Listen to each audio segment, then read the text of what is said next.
Well, one of the things that you said to me this afternoon when we were doing the rehearsal was the idea of learning how to learn. Very interesting concept, and this is directly applicable from what I take to public education. Absolutely. The fancy term is metacognitive skills. Okay. So they are skills about how you perform cognitive tasks. Okay. Learning how to learn. Right.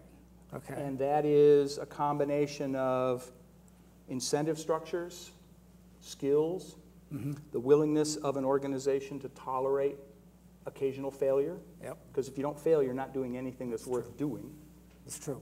It's very true. And so, again, to go back to the conversation you and I had earlier, I've had at least 4 separate careers in my professional life, each of them distinct.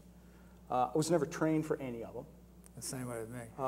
You learn how to learn things. Yes. When my parents sent me off to college, they said, you're not out there to learn how to be a whatever. You're there to learn how to make your way through the world. Right. And I think Right. that's fine if your parents, wave at you as you're going out the door, off to freshman year. Right. It's very different if for the entirety of your educational career, the expectation has been that you will take responsibility for your life decisions, for your career decisions. But you won't just be hung out there to dry with responsibility without any resources available in order to be able to actually make those kinds of decisions. Well, one of the things that I see in this country, which is really quite disturbing, is all you folks out there are good at what you do. You're good at what you do because you sacrifice. You're willing to work hard. You're willing to learn. In my profession, I've at least 4 or 5 times I've remade my career. I've had to go out and say, how do I remain relevant in this world? And what Murray is talking about and what kids are going to talk about. The minute a kid goes from freshman year to the senior year, the amount of information has more than doubled. So teaching for the test is obsolete before it's given, because information will tell you it's obsolete before it's given. So teaching for the test is a total dead-end deal.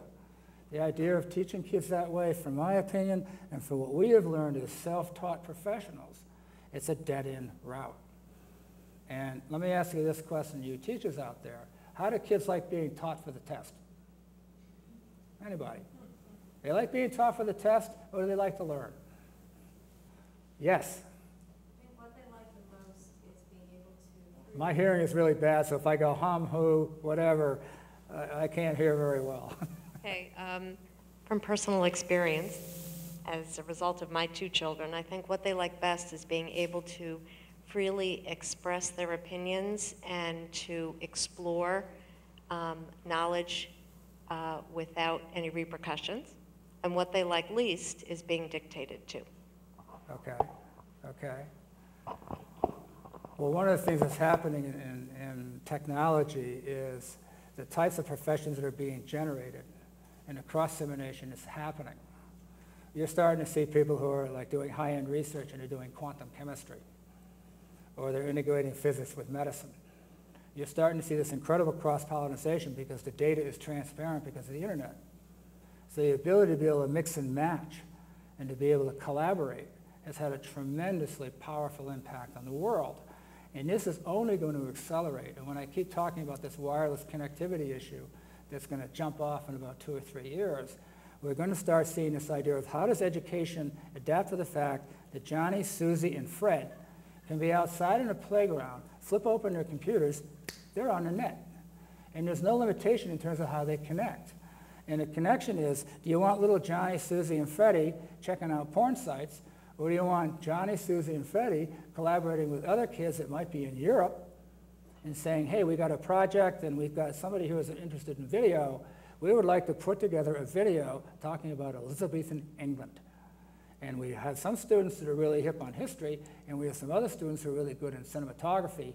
Let's pull the 2 things together and create a report that not only is broadcast in the high school, but is also broadcast on something like Channel 79. These are the kinds of things that we're talking about in mixing and matching. So they say, okay, we're throwing off this realm of, oh, we can't do it. Imagine YouTube 10 years ago. Marty, who is a professional designer who I've worked with for years, will tell you that 10 years ago you need $40,000 or $50,000 worth of equipment.